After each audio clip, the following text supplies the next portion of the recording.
Je voudrais qu'on en vienne à cette discussion qui va avoir lieu aujourd'hui à l'Assemblée. La création d'un nouveau délit, le délit d'homicide routier. La proposition arrive aujourd'hui. C'était une demande d'une partie des associations de victimes, notamment un délit spécifique pour les chauffards responsables d'accidents mortels sur la route. Bonjour Anne Bruniera, merci d'être là. Merci. Vous êtes députée Renaissance du Rhône. C'est vous qui proposez, qui coproposez, si je puis dire, ce texte de loi qui va être débattu aujourd'hui. Fanny, précisément, de quoi parle-t-on? On parle d'un texte, donc d'une proposition de loi transpartisane, on l'a dit, puisque les associations ont été entendues par plusieurs députés, par le gouvernement également à l'été dernier. Et donc, ce texte, il a pour objectif de mettre en avant la responsabilité des conducteurs qui ont des comportements dangereux sur la route, mais aussi de donner une reconnaissance du statut de victime. Alors, elle propose de changer la qualification de blessure ou homicide involontaire qui existe aujourd'hui en blessure ou homicide routier pour pouvoir mettre en avant les fautes importantes qui sont commises, à savoir la consommation de drogue ou d'alcool, le grand excès de vitesse ou encore le délit de fuite, et d'y ajouter des circonstances aggravantes comme par exemple de tenir son portable à la main ou encore d'avoir des écouteurs pendant qu'on conduit. Les sanctions, elles vont rester les mêmes.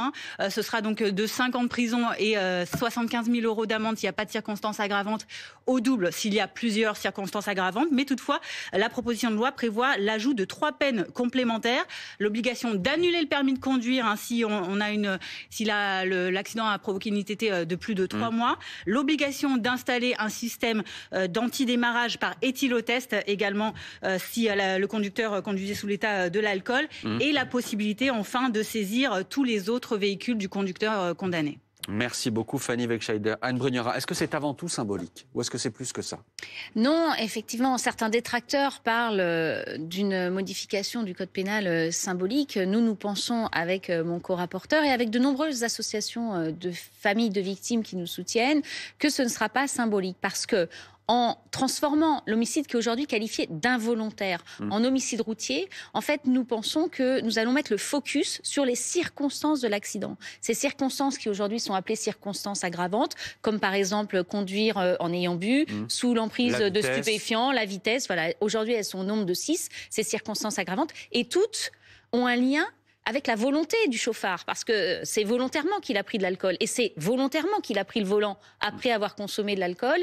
Et nous pensons qu'en créant l'homicide routier, nous mettrons en évidence ces circonstances et que les peines demandées seront plus élevées qu'aujourd'hui. Mais c'est aussi parce que c'était insupportable, notamment au moment des procès, tout à fait, pour les familles, d'entendre à longueur de procès homicide involontaire, involontaire, involontaire. Tout à fait. Toutes les associations de familles de victimes nous le disent, entendre parler d'homicide involontaire. Lorsque le chauffard qui a tué votre enfant, puisque c'est le cas par lequel je suis rentrée dans le sujet, suite à un accident dramatique à Lyon en 2016, ce chauffard avait toutes les circonstances aggravantes. Il conduisait après avoir bu, consommé des stupéfiants, il a brûlé un feu rouge, 100 km à l'heure en ville, pas de permis, toutes les circonstances aggravantes étaient réunies. Il était impossible pour les familles d'entendre parler d'homicide involontaire. Mais là encore, un certain nombre de détracteurs vous disent, écoutez, pourquoi parler d'homicide routier et ensuite de ne pas aller vers un homicide cynégétique quand on parle de la chasse ou ce genre de choses? C'est-à-dire que toutes les victimes et toutes les familles de victimes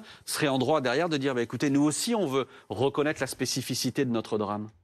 Alors là, on parle quand même du sujet des accidents de la route, à peu près 3500 morts sur la route chaque année, 16 000 blessés graves, 240 000 blessés légers, des familles marquées à vie, des personnes handicapées à vie. C'est vraiment un drame, la route, avec des accidents très nombreux. On entend parler encore ce week-end, encore aujourd'hui.